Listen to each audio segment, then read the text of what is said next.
Bizi insan yerine koyan yok. Şu an Şanlıurfa Büyükşehir Belediyesi burada yaşayan insanları insan yerine koymuyor, adam yerine koymuyor. Halimize bakın. Burada da insanları resmen ölüme terk ettiler. Böyle bir terbiyesizlik, böyle bir edepsizlik ben daha ilk defa görüyorum. Bakın halimize. Nerede belediye? Belediyenin yapacağı işi ben yapıyorum. Yan gelir yazsınlar. Bankamatik memurları nerede? Dün su kamyonundan burayı yıkamasını istedim, dedi ben hortum açamam. Dedim açamaz mısın, dedi açamam. Hortumu açtıramadım ben dün. Bizi insan yerine koyan yok şu an. Urfa'da hayvan muamelesi yapılıyor burada yaşayan insanlara. Nedir bu tozlar ya? Sulama aracı yokmuş. Belediye başkanı çıksın bir gelsin ya. Yan gelip yatacağına. İnsanların talebini kendisi az çok biliyor. Görmüyor mu halimizi? Ne çektiğimizi görmüyor mu? Yan gelip yatsınlar, maaş alsınlar. Depremden 6 ay geçti, evet doğru diyorsunuz. 6 aydır yaklaşık bir 10 gündür işlemeye başladılar. Biliyorsunuz daha önce bir tane bina, stat apartmanı orada bina yıkıldı. Ve 2 bina göz boyama şeklinde seçim öncesinde yıktılar.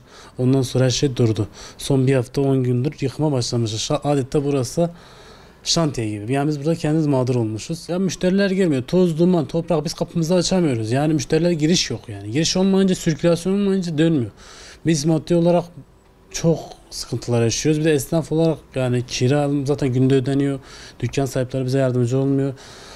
Yani müşteriler zaten alım güçleri, her şey gelen zamlar, peş peşe gelen bu döviz kurları hepsi bizi çok olumsuz etkiliyor. Yani bu yıkımlar bir an önce bitse biz kendimizi bir toparlayacağız. Çekmediğimiz sıkıntı kalmamıştır. Özellikle yıkılan binaların tozlarıyla, hava kirliliğiyle, yolların kapanmasıyla, vatandaşımızın çok rahatlıkla dolaşmamasıyla nedeniyle de işlerin kırık olması. Bayağı bir durulmuştu. Birden başlayınca da aniden bakıyorsunuz 50 metrede bir bina yıkımı yapılmaya başladı. Yıkım olunca da aniden işler de kesiliyor. Ondan dolayı bayağı bir işler durgun yani. Yoksa memnunuzdur.